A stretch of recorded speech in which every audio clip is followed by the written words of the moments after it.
बताए राशि। राशि का भी मैंने बहुत सुना है कि बहुत महत्व होता जी मेनली सूर्य पर आधारित है।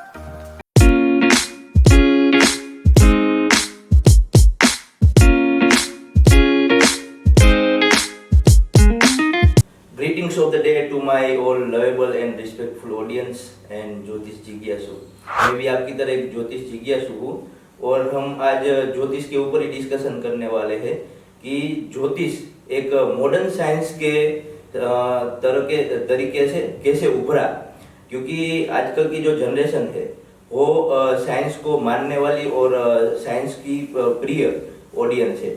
तो आज जो ज्योतिष है वो एक पुराने जमाने से मॉडर्न जमाने तक आया, तो वो एक साइंटिफिक वे में कैसे उभरा उसके बारे में हम जानेंगे। और आप सब जो है वो स्टार्टिंग से बहुत अपने सपोर्ट और प्यार दिखाया है चैनल को। तो सारे all over across the all social media आपने बहुत ही प्यार दिया है। 100 डेज में आपने 10,000 सब्सक्राइबर हुए हैं हमारे यूट्यूब चैनल पर और across all social media 1000+ subscriber है।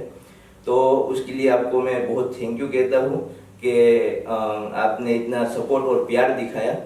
और आज का जो डिस्कशन है उसके लिए हमारे पास एक एक्सपर्ट है जो कि ज्योतिष को साइंटिफिक वे में मानते हैं और उनको साइंटिफिक वे में प्रैक्टिस भी करते हैं। दोनों को, ज्योतिष और वास्तु का दोनों चीज़ों को साइंटिफिक वे में उनको मानते हैं और उनको प्रैक्टिस करते हैं। मानना एक अलग चीज़ है और उसी में साइंटिफिक वे में प्रैक्टिस करना वो बहुत ही इम्पोर्टेंट है।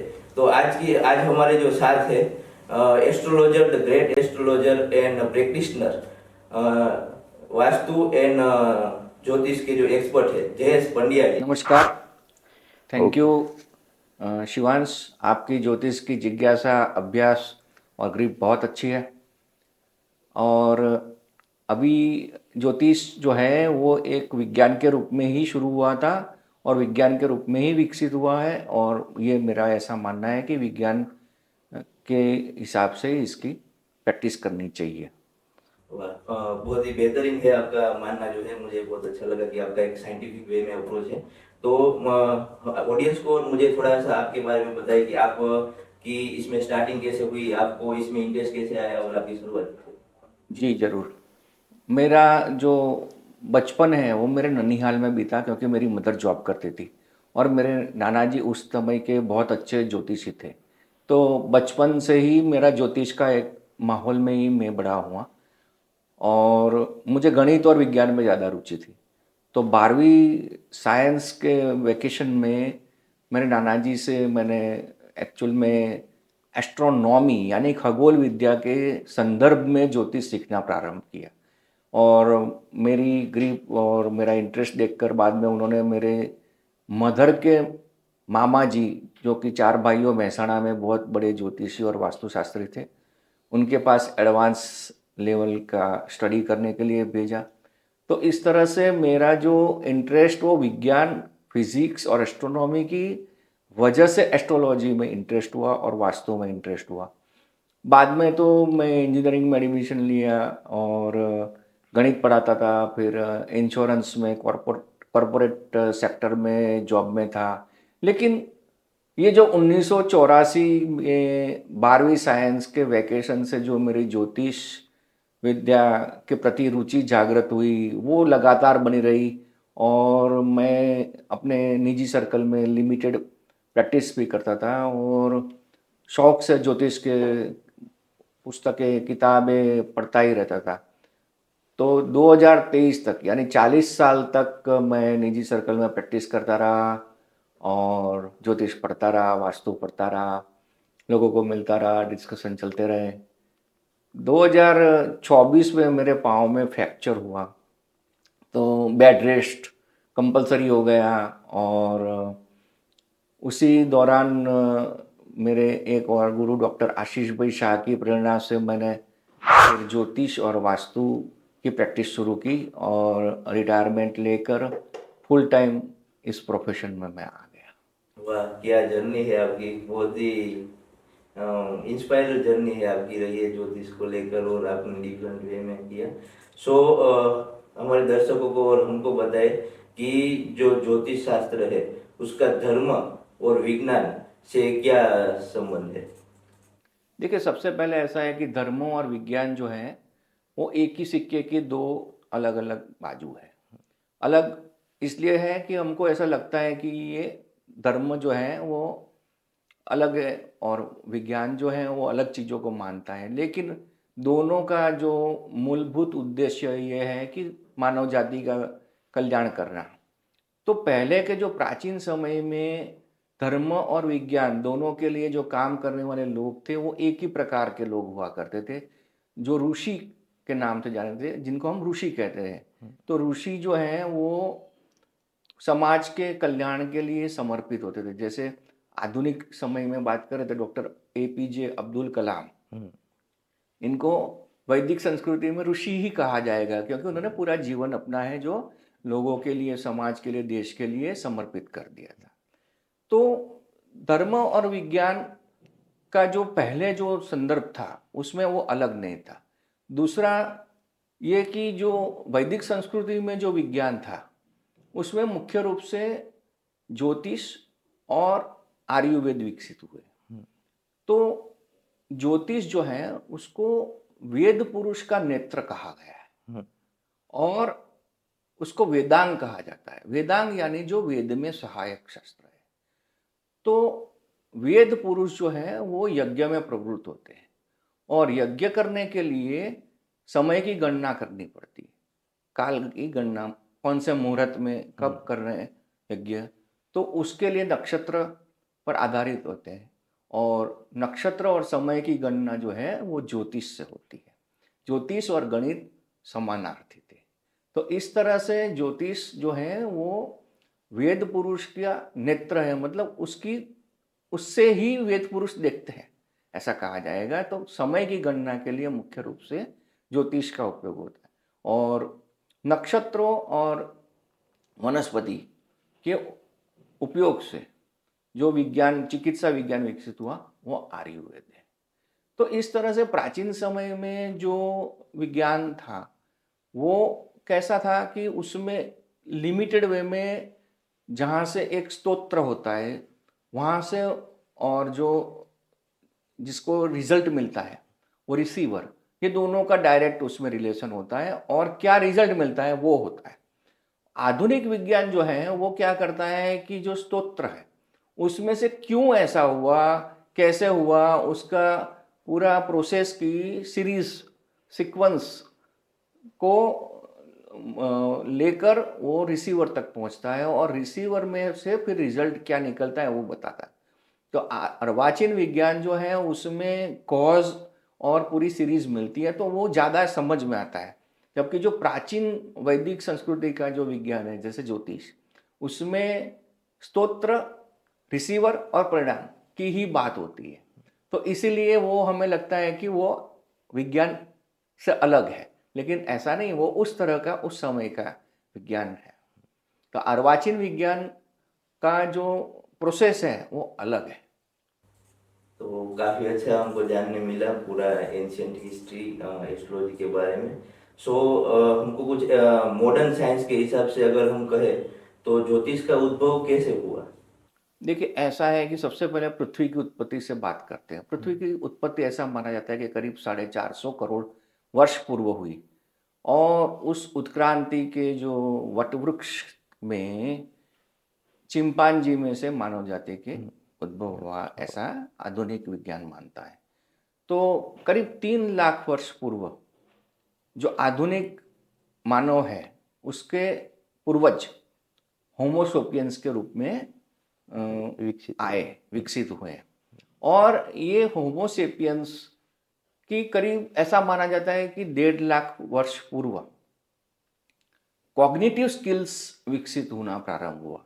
कॉग्निटिव स्किल्स जो है उससे समूह में रहना और उसके लिए जो कौशल्य विकसित होना चाहिए, जो कल्पनाशीलता है, जो विचार की शक्ति है, वो काफ़ी विकसित होना प्रारंभ हुआ और ये विकास करीब 1 लाख वर्ष चला और आज से 50,000 वर्ष पूर्व ये कॉग्निटिव स्किल्स पूरी तरह विकसित हो गई, जिसकी वजह से मानव जाति है जो होमोसेपियंस वो गांव जैसे मतलब कस्बे में बसने लगे और नए नए प्रदेशों को सिविलाइजेशन डेवलप होना। एक्सप्लोर करने लगे। तो उसके लिए ट्रैवलिंग जरूरी हो गया, और ट्रैवलिंग में जो दिशा निश्चित करनी है, तो रण प्रदेश में मुसाफरी करना है तो रात को करनी पड़ती है, तो उसके लिए ध्रुव तारे का उपयोग होता था। तो समुद्र में तरापे बांधकर वो लोग मुसाफरी करते थे। तो वो सबके लिए रात आकाश में जो तारों की आकृतियाँ थी उनका उपयोग करना प्रारंभ हुआ। ये आज से 50,000 वर्ष पहले हुआ। उसके बाद में चंद्र का संबंध भी समुद्र की भरती और ओट के साथ है, वो भी उन्होंने समझा। और आज से करीब 25,000 वर्ष पूर्व के जो प्राग ऐतिहासिक गुफाओं में इसके चित्र भी मिलते हैं, जिसमें से ये समझ आता है कि वो लोग इसका अभ्यास कर रहे हैं। तो इस तरह से धीरे धीरे उनको तारों की, आकाश में तारों की आकृतियों की स्पष्ट रूप से पहचान होने लगी, और उन तारों की निश्चित आकृतियों को, उनकी मूवमेंट का और वर्षा का, खास करके मॉनसून का रिलेशन स्थापित होने में उनको सफलता मिली। तो आज से करीब 12,000 वर्ष पूर्व कृषि का प्रारंभ हुआ, खेती बाड़ी का। तो उस टाइम मॉनसून, वर्षा विज्ञान का अभ्यास बहुत जरूरी हो गया। तो ऐसा कह सकते हैं कि ज्योतिष का जो प्रारंभ है वो वर्षा विज्ञान के साथ, वर्षा की आगाही करने के साथ शुरू हुआ। तो ये जो निश्चित आकृतियाँ थी, तारों की निश्चित आकृतियाँ, जिनकी मूवमेंट को समझकर प्रिडिक्शन करने में सफलता मिली, उनको वैदिक संस्कृति में नक्षत्र का नाम दिया गया। तो ऐसे 27 नक्षत्र का वेदों में उल्लेख है। तो मतलब हमको काफ़ी कुछ अच्छा जानने मिला कि ऑलमोस्ट आई कैन से कि सारी जो प्राचीन संस्कृतियाँ थी वो सभी ज्योतिष का उपयोग करती थी। और आपने जैसे बताया राशि, राशि का भी मैंने बहुत सुना है कि बहुत महत्व होता है एस्ट्रोलॉजी में। तो आप थोड़ा सा राशि के बारे में बताएं कि वैदिक एस्ट्रोलॉजी जो है उसमें राशि का उद्भव कैसे हुआ। जी जरूर। देखिए, जो पृथ्वी पर से हमें लगता है कि सूर्य हमारी चारों ओर घूमता है, वो जो पथ है उसका प्रदक्षिणा पथ, उसे क्रांति वृत्त कहते हैं। उस क्रांति वृत्त के वैदिक संस्कृति में 27 भाग किए थे। पहले तो 28 थे, बाद में 27 किए, उसको नक्षत्र का नाम दिया। अब उसी क्रांति वृत्त का सुमेरु संस्कृति वालों ने 12 हिस्से किए थे, तो उसको राशि का नाम दिया गया था। अब ऐसा है कि पहले अलग अलग संस्कृतियों के विद्वान एक दूसरे से मिलते थे, मुलाकात करते थे, विचारों का आदान प्रदान करता था।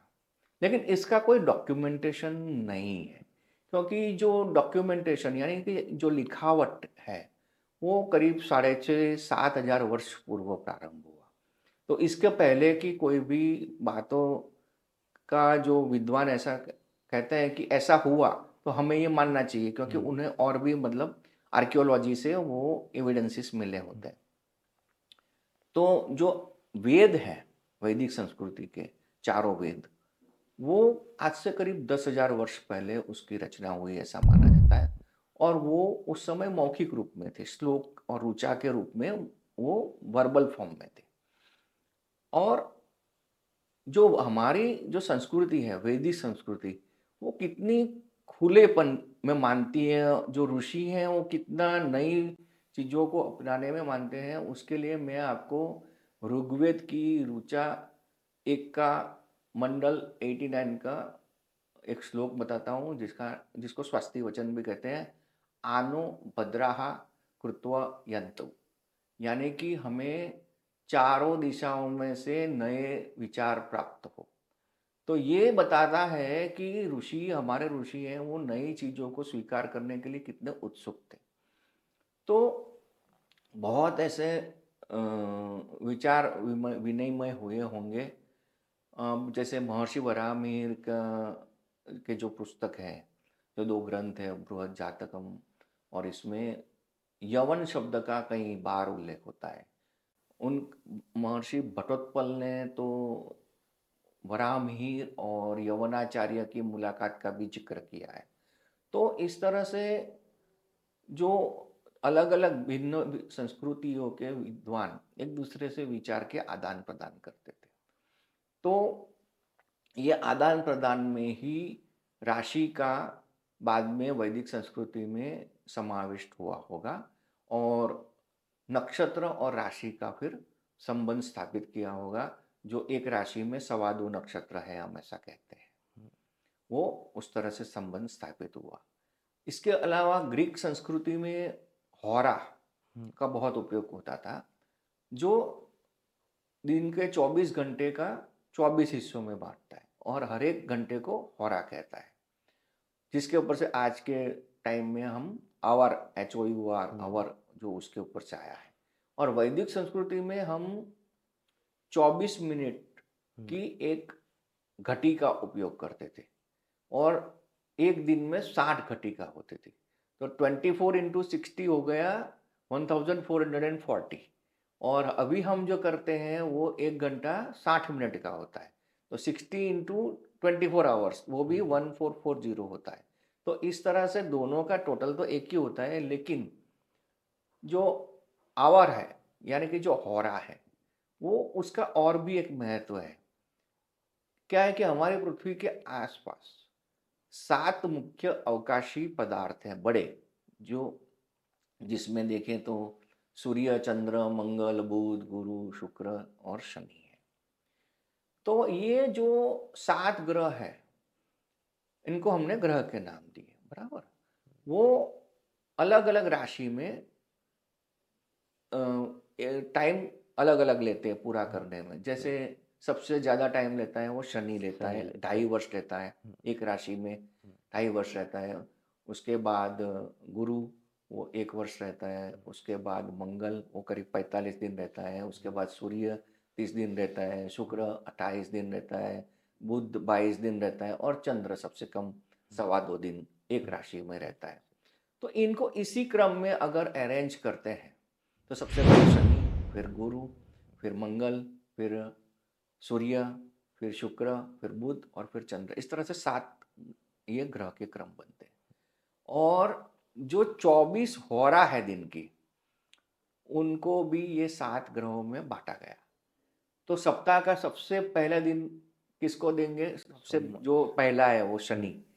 तो उसको शनि हम शनिवार कहेंगे, शनि से शुरू करेंगे। तो सबसे पहली हो रहा होगी शनि की होगी, फिर दूसरी गुरु की आएगी, तीसरी मंगल की, चौथी सूर्य की, फिर शुक्र की, बुध की और चंद्र की। इस तरह की 7 होरा को अगर हम अरेंज करते जाएं तो 24 होरा हो गई। अब 25वीं जो होरा आती है वो सूर्य की आती है, इसलिए दूसरे दिन की पहली होरा कौन सी होगी?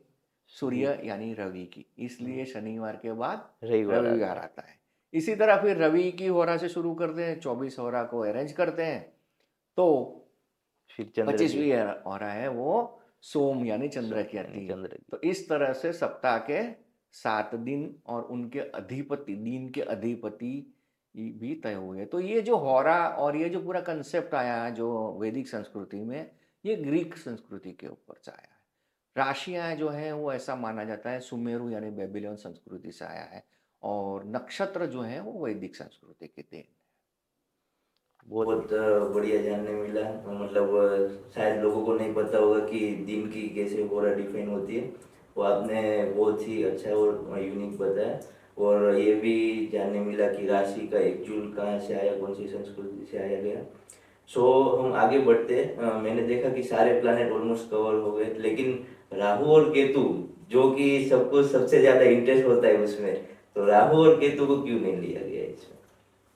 देखिए, वेदों में राहु और केतु का कहीं भी उल्लेख नहीं है। मेरा ऐसा मानना है कि ये पश्चिमी संस्कृति में से आए हैं।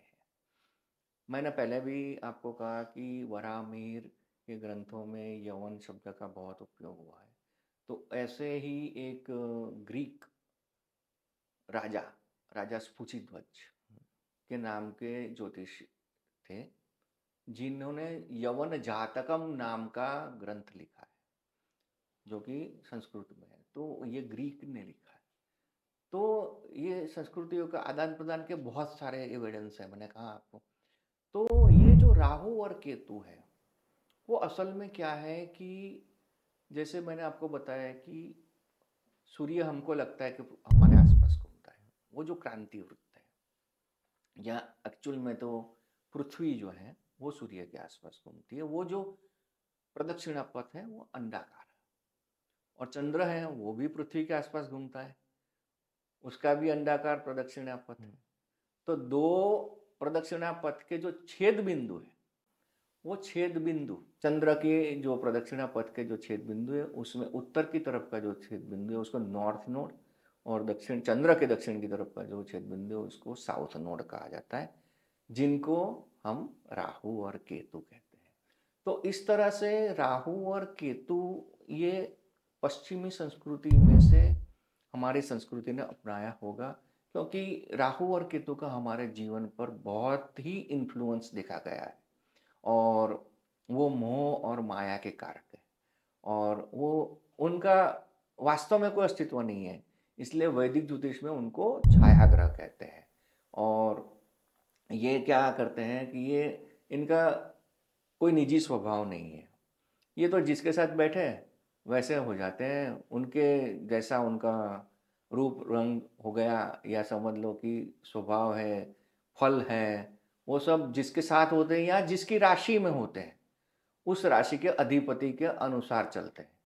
तो मतलब जिसका कोई आकार नहीं है, जिसका कोई रंग रूप नहीं है, और फिर भी वो हमारे जीवन में बहुत ही इम्पोर्टेंट है, और मोह माया के कारक है। इसीलिए हमारे ऋषि मुनि वो तो मोक्ष को प्राधान्य देते थे, तो शायद वो इसीलिए उनको राक्षस के रूप में कहा गया होगा। तो काफ़ी अच्छे से हमको जानने मिला कि आपने बताया कि जैसे कि वेस्टर्न एस्ट्रोलॉजी है, जो कि आपने पूरा नॉर्थ नोड और साउथ नोड बताया कि राहु और केतु है। तो मैं जानना चाहता हूँ कि हमारे जो पुराण है हमारा, उसमें राहु और केतु को राक्षस का क्यों उल्लेख किया गया है? देखिए, हमारे वैदिक संस्कृति के जो मूल ग्रंथ है वो वेद और उपनिषद है, काफ़ी शुष्क है। तो लोगों में भक्ति भाव पैदा करने के, लोगों को कहानियों में ज़्यादा रुचि होती है, तो ऐसी कुछ कहानियों का रचना का शायद प्रारंभ किया गया महाभारत के समय से करीब 5,000 5,500 वर्ष पूर्व। वेदों में अवतार का भी कोई उल्लेख नहीं है, ये अवतार भी बाद में जोड़े गए हैं पुराणों में। तो ये जो पुराणों की रचना है वो करीब 5,000 वर्ष पूर्व शुरू हुई, और ये बहुत लंबा सिलसिला चला। महर्षि वेदव्यास ने इसकी रचना की, और बहुत मतलब करीब महावीर बुद्ध तक उसका सिलसिला चला। तो ये जो महावीर बुद्ध तक जो सिलसिला चला, ये करीब 2500 वर्ष पुराणों की रचना हुई। तो मेरा ऐसा मानना है कि ये वेदव्यास की एक परंपरा रही होगी, जैसे शंकराचार्य जी की परंपरा है, जिसमें आदि शंकराचार्य है और आज भी शंकराचार्य होते हैं। उसी तरह उसमें हम ये कह सकते हैं कि आदि वेदव्यास ने सबसे पहले पुराण की रचना होगी, और वो बाद में 2500 वर्ष तक अलग अलग पुराणों की रचना की, जिसमें अंत में महावीर और बुद्ध तक वो रचना होती रही। तो मैंने जैसे पहले बताया कि राहु और केतु का कोई स्वतंत्र अस्तित्व नहीं है। उनके बारे में उस टाइम देखो विज्ञान और खास करके खगोल विज्ञान इतना विकसित नहीं था, तो उनके अस्तित्व के बारे में शंका कुशंकाएँ थी, और उनका हमारे जीवन पर प्रभाव है। अब उसको सामान्य लोगों को कैसे समझाएँ? तो हो सकता है कि जो पुराणों के रचयिता हैं उन्होंने ये मिथ का एक सहारा लेकर राक्षसों की कल्पना की होगी, क्योंकि वैसे भी देखा जाए तो वो काम तो राक्षसों जैसा ही करते हैं, वो मोह माया पैदा करते हैं, कन्फ्यूजन्स हमारे जीवन में पैदा करते हैं, तो शायद उसी वजह से उनको राक्षस कहा होगा, ये मेरा ऐसा मानना है। सो वी कैन से हमारे जो पूर्वज रहे होंगे ऋषि मुनि, उनको आम आम लोगों को समझाने के लिए उन्होंने स्टोरी या उसका सहारा लिया होगा। हो सकता है। और राहु और केतु के स्वभाव की वजह से उनको राक्षस कहा गया होगा, ऐसा हम कह सकते हैं। सो अभी तक हमने जाना कि आपने जो बताया कि एस्ट्रोलॉजी एक तो वेस्टर्न था, वेस्टर्न से, और एक हमारा वैदिक एस्ट्रोलॉजी है। मैं जानना चाहता हूँ, और दर्शक भी हम जानना चाहेंगे ज़रूर, कि जो वैदिक एस्ट्रोलॉजी है हमारा और जो वेस्टर्न एस्ट्रोलॉजी है वो उसमें क्या डिफरेंस है? देखिए, वेस्टर्न एस्ट्रोलॉजी मेनली सूर्य पर आधारित है और वैदिक एस्ट्रोलॉजी जो है वो मुख्य चंद्र पर आधारित है। सूर्य मैंने पहले बताया एक राशि में लगभग 30 दिन रहता है और चंद्र जो है वो एक राशि में 2.25 दिन रहता है। तो यानी कि पूरे एक महीने में जितने लोग जन्मे होंगे वो सबकी राशि एक ही आएगी वेस्टर्न एस्ट्रोलॉजी के हिसाब से, जिसको सन साइन कहते हैं। और मून साइन चंद्र राशि है वो 2.25 दिन पे बदलती है। तो इस तरह से चंद्र राशि ज़्यादा सूक्ष्म है। दूसरा, वैदिक राशि में वैदिक ज्योतिष पे नक्षत्रों का उपयोग होता है। तीसरी बात, जो महादशा है उसका उपयोग भी होता है। तो वैदिक ज्योतिष में प्रिडिक्शन ज़्यादा सटीकता से हो सकता है, टाइमिंग ऑफ द इवेंट। अब हम बात खगोल विज्ञान से समझें तो देखिए, जो वेस्टर्न एस्ट्रोलॉजी है वो ग्रहों की सायन राशि पर आधारित है। सायन राशि क्या है, तो हमें जो आकाश में क्रांतिवृत्त के जो 12 हिस्से दिखते हैं दिन में और 12 हिस्से रात को दिखते हैं, यानी कि राशियां, वो जिस राशि में सूर्य होता है उस राशि को सायन राशि कहा जाता है। तो जैसे मान लो कि मार्च की 15 तारीख को पर्टिकुलर जब से वेस्टर्न एस्ट्रोलॉजी का न्यू साल शुरू होता है, पहली राशि होती है मेष राशि, एरिस। तो 15 मार्च को सायन राशि मेष में सूर्य होता है, लेकिन अवकाश में सूर्य उस समय मीन राशि में होता है। ये मैं नहीं कहता, ये इंटरनेशनल एस्ट्रोनॉमिकल यूनियन कहता है। इंटरनेशनल एस्ट्रोनॉमिकल यूनियन के हिसाब से उस समय सूर्य मीन राशि में होता है और वो करीब 20-22 अप्रैल को मेष राशि में आता है। और वैदिक संस्कृति में वो उस समय गिना जाता है। यानी कि वैदिक ज्योतिष में ग्रहों की जो स्थिति अवकाश में होती है उसी को ही लिया जाता है। तो इसको कहते हैं निर्यन राशि। तो इस तरह से दो राशि है, सायन राशि और निर्यन राशि। सायन राशि और निर्यन राशि का जो अंतर है, जो डिफरेंस है, उसको अयनांशा कहते हैं। अभी अयनांशा 23 डिग्री की है और ये हर 70 ईयर्स पे 1 डिग्री चेंज होती है। तो इस तरह से ये मान के चलिए करीब 1400-1500 या 2000 वर्ष पूर्व ये दोनों एक ही थी, निर्यन राशि और सायन राशि। ये बाद में अलग अलग हो गई। तो वेस्टर्न एस्ट्रोलॉजी वहीं की वहीं रह गई जो 2000 वर्ष पहले थी, जबकि जो वैदिक राशि है, वैदिक ज्योतिष में वो अवकाश में ग्रहों की जो मूल राशि है उसके ऊपर ही आधारित है। यानी कि आपकी कुंडली में जो भी ग्रह जो भी राशि में है वो उस समय अवकाश में वो वास्तव में उस राशि में होते हैं। तो ये ज़्यादा सटीक काफ़ी बेहतरीन आपने बताया कि वेस्टर्न एस्ट्रोलॉजी और जो हमारी वैदिक एस्ट्रोलॉजी है उसमें क्या डिफरेंस है। और वी कैन से कि हमारा जो वैदिक एस्ट्रोलॉजी है वो टाइम के साथ इवेल्यूट होके अभी एडवांस लेवल पर पहुंच चुका है मोस्ट। सो आपने जैसे कि ग्रहों का बताया, ग्रह विभिन्न विभिन्न राशियों में होते हैं, तो ये जो ग्रह है, प्लैनेट्स, वो हमारे जीवन पे कैसे प्रभाव डालते हैं? देखिए, ये ऐसी बात है कि ग्रेविटेशनल फोर्स, गुरुत्वाकर्षण बल आज सबको पता है, लेकिन उसको 400 वर्ष पूर्व सर आइजैक न्यूटन ने उसकी डिस्कवरी की, तब हमको पता चला कि इस तरह का हमारे जीवन पर ग्रेविटेशनल फोर्स का भी प्रभाव है।